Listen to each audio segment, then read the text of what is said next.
ગાંધીનગરમાં એસ.કે. પટેલ કોલેજ સામે એબીવીપી દ્વારા હલ્લાબોલ કરવામાં આવ્યો હતો, જે એબીવીપીના કાર્યકર્તાઓએ કૂચ કરી હતી અને વિરોધ પ્રદર્શન કર્યું હતું। એબીવીપી દ્વારા વિદ્યાર્થીઓના મૂળ પ્રમાણપત્રો તાત્કાલિક પરત કરવાની માંગ કરવામાં આવી, જ્યાં સંગઠનોનો આક્ષેપ છે કે કોલેજ દ્વારા યુજીસીની ગાઈડલાઈનનો ભંગ કરવામાં આવી રહ્યો છે અને વિદ્યાર્થીઓને હેરાનગતિનો સામનો કરવાનો વાર આવ્યો। એબીવીપીએ વિદ્યાર્થીઓના પ્રશ્નોનું તાત્કાલિક નિરાકરણ લાવવાની માંગ સાથે ચીમકી આપી છે।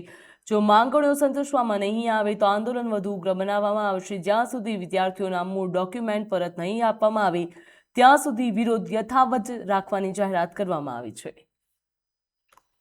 જેમ યુજીસી નેટની ગાઈડલાઈન પ્રમાણે આપણે ગાઈડલાઈનમાં એવું હોય છે કે વિદ્યાર્થીઓના ઓરિજિનલ ડોક્યુમેન્ટ હોય છે, કોલેજ યુનિવર્સિટી પોતાની સાથે 2 દિવસથી વધારે જ્યાં સુધી એડમિશનની પ્રોસેસ કમ્પ્લીટ ના થાય ત્યાં સુધી એનાથી વધારે તે રાખી શકતી નથી। પરંતુ અહીંયા કડી યુનિવર્સિટીમાં વિદ્યાર્થીઓના ઓરિજિનલ ડોક્યુમેન્ટ પોતાની સાથે રાખે છે અને જ્યારે વિદ્યાર્થીઓ ફરીથી પરત માગે છે ત્યારે તેમને અગાઉ એવું કહેવામાં આવે છે કે પરત ત્યારે જ આપવામાં આવશે જ્યારે તે વધારે આગળના સેમિસ્ટરની આગળના યરની ફીસ પે કરે તો જ।